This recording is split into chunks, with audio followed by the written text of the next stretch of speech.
Am I the a-hole for telling my dad he wasn't going to be walking me down the aisle? Me 28 female and my husband 34 male got married 2 days ago. My mother and stepfather walked me down the aisle. Backstory. My father 48 male and my mother 47 female had me when they were very young. They were both in conflict for the first couple years of my life and my dad ended up leaving us. My mom went through a court case and ended up getting full custody of me, which wasn't that hard as my dad was nowhere to be found. A year after getting custody of me, my mom met my stepdad, 50 male, and fell for him immediately. They dated for a couple years, then eloped. My stepdad legally adopted me and we were one happy family. When I was 15, my mother told me that my birth father had contacted her and was trying to get contact with me. She told me I didn't have to meet him if I didn't want to, but she thought it would be good for me to know my father. I decided to meet with him, and he explained that at the time he was not financially stable enough to take care of me, and it was draining on his mental health, which is the reason for him leaving. I forgave him as he is still my father and I wanted a relationship with him. I started meeting him once a week and started building an okay relationship with him. I still wasn't 100% sure about him, but I wanted to give him a second chance. When I went to university, me and my dad grew out of touch a bit, and I would only see him a couple times a year. But I always had a relationship with him. Skip to 3 months ago, my fiancé proposed to me and I was over the moon. I called my mother and stepdad immediately and told them, and they were ecstatic for me. I asked them at a dinner a week later if they could walk me down the aisle and if my stepdad could give me away. They said yes, and my stepdad was so overjoyed that I thought of him that he even cried when I asked him. A few days later, my dad called me, fuming.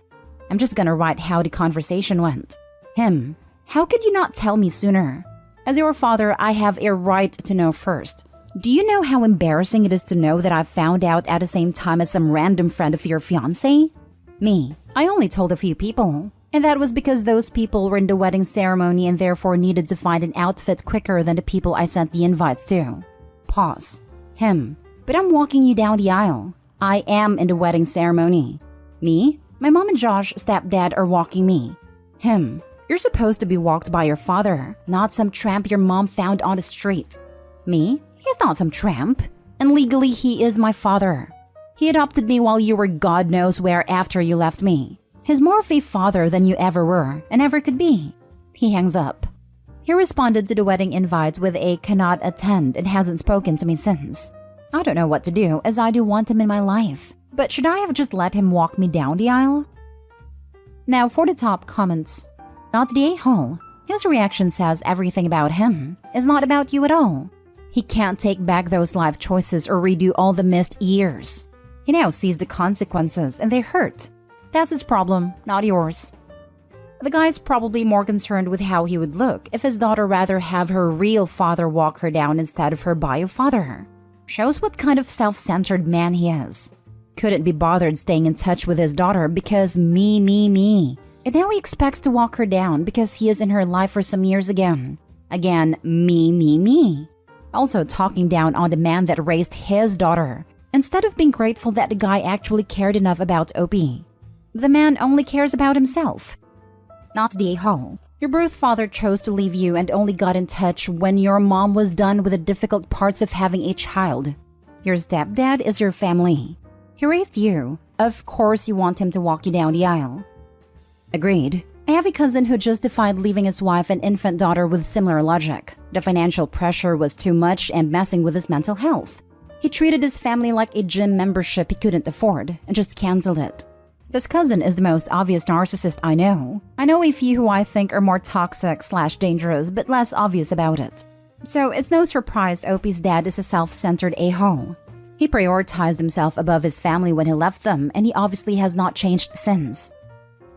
Next story is titled, Am I the a-hole for saying that my sister will always be a priority and I'd put her on the same level as my own kids? I, 34 male, have a sister Caitlin, 21 female. We have a decent age gap. We're technically half-siblings but never used the term. Her dad left her before she was born and our mom died when I was 22 and Caitlin was 9.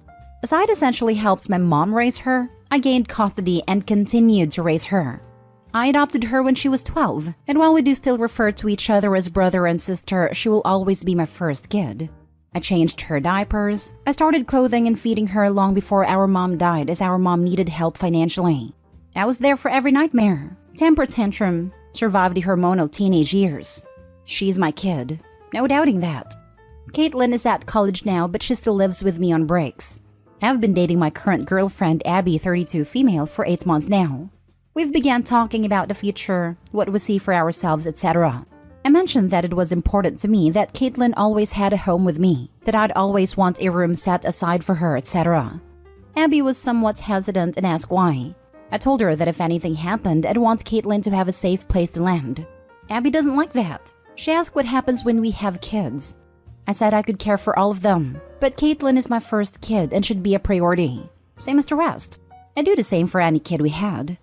Abby got pissed and said our kids would be my real kids and they should come before Caitlin. I refused. She told me this was wrong and I'd be a horrible father if I acted like this. Our hypothetical kids deserved better, etc. Am I the a-hole? Info. Buy a room set aside for her. You intend to have separate rooms for every kid you take care of? That can get unwieldy very fast. If you're saying that you want a general guest room that Caitlin can use anytime she needs it, that's one thing. But her own room that's only for her when she's now an adult and theoretically wouldn't be living with you? That seems a bit of an overkill. Most people can't or won't do that for their adult children. Because, well, they're adults. Yeah, it'd be more like a guest room. Though, of course, my biological kids will also have their own rooms to fall back on. It sounds to me that you and your girlfriend have had a major miscommunication about all this then. The girlfriend didn't object to having a room set aside. She objected to the very idea that Caitlin would have a place of equal importance and similar character in Opie's life to their hypothetical future children. I don't think that's a miscommunication. Not Dayhole. This is the red flag you need to move on. This isn't someone you want to build a life with. Here's the thing. Opie really needs to think through what does it mean to have a room dedicated to an adult. Not now, but at some point, in your home. I understand the desire to make sure she always has somewhere to go. But buying a 3-bedroom home is different from buying a 4 or 5 depending on kids and life in general. Many people use bedrooms as offices. At some point, there has to be some sort of reasonable balance and expectation that little sister is responsible for and can manage her own life. I'm still going with the not a hole because of the whole real kids thing. Particularly in an 8-month relationship. It screams no compassion. However, I still think Opie needs to think more broadly and longer term. Lots of people have guest rooms though. Mine also doubles as a crafting room, etc. But if my adult kid needs it, it will always be theirs. Having a room that can become their space doesn't always look like a dedicated room. Next story. Am I the a-hole for taking back my offer to help with my friend's wedding? Last year, my friend Jess, 35 female, finally got engaged to the man she's been dating for the past 15 years. We live in a high cost of living city and Jess's finances have always been very tight. Her wedding budget was $5,000. It's workable since she works in catering and has connections, and her fiancé's family has a house with a big yard. I offered to take pictures for free. I'm an amateur photographer with a basic gear and a background in photojournalism. I'm not going to be hired to shoot for Martha Stewart's weddings, but I would have provided some nice pictures. Jess turned me down, citing my lack of a wedding portfolio. I thought that maybe she or her fiancé had access to someone with more experience, and I ignored her unusually snotty tone when she said thanks but no thanks. Fast forward to last Thursday. Jess calls me in tears because she does not have a photographer. Neither she nor her fiancé know anyone else, and she doesn't want to count on guests' camera photos. She asked if I can take pictures. I was more than happy to do so at the wedding and reception, but she wanted me to shoot the whole day. Her getting ready, traveling to the venue, the wedding ceremony, and her fiancé leaving the reception. I said I had other commitments that morning, but reiterated that I could show up an hour before the wedding to get some before shots and take photos at the ceremony and reception, including the usual post photos, family, wedding party, etc. She said I could either take photos for the entire day or not bother even coming to the wedding as a guest. She got married this past Saturday and I wasn't there. Am I the a-hole? Now for the top comments. Not the a-hole. She just wanted to use you as a last resort. She didn't consider your feelings or life at all. I don't think Jess is a friend to you. Not the a-hole. You know now where you stand. Do the whole day for free or not at all. Wow. Congratulations for standing up for yourself. Just think of the lack of gratitude and criticism of the pictures you would have taken. You dodged a bullet. I'm so sorry. Huge bullet dodged. Sounds like this was a pretty poorly organized event given that bride was scrambling for something as important as a photographer last minute. Bet there were similar problems with the food and drinks given the low budget and poor planning. Opie saved herself time and gift money by not going to this miserable wedding. I don't think there even was another photographer. The bride probably planned on doing this all along to get free emergency photography from someone who had spent time and money investing in it. Reddit may have skewed my viewpoint though. Not the a-hole. Let me see if I understand this correctly. So you offered to do her whole wedding for free and she said no, only to call last minute and demand you come and work a full day. Worst yet, when you offered to do your best, she rescinds the invitation to the wedding because your insanely free offer isn't good enough? Yeah, this isn't an AITA question. This is a why the heck was this person considered a friend to begin with question. Not the a-hole and please get better friends. You seem like you deserve some great ones. This is honestly the one moment of a-holery in all of our years of friendship. You know how stuff like this happens, and when you think back you realize, oh yeah, there was also that time, and that time too. There isn't any of that in our history. Until now, she's been a thoughtful, kind, and a good friend. So it's easy to think the stress might have gotten to her. Well, you're the only one who can decide how important it is to keep her in your life. If it were me and we were really good friends, I'd give her a couple weeks and reach out for lunch. Talk about what happened and how it hurt you. And what's worse is that because of it, you didn't get to share that day with her. See how she responds. But she owes you a huge apology. She might come to her senses and reach out, and she might not. Or she might be too ashamed to reach out. But again, it's really up to you how much you want to put into salvaging the friendship.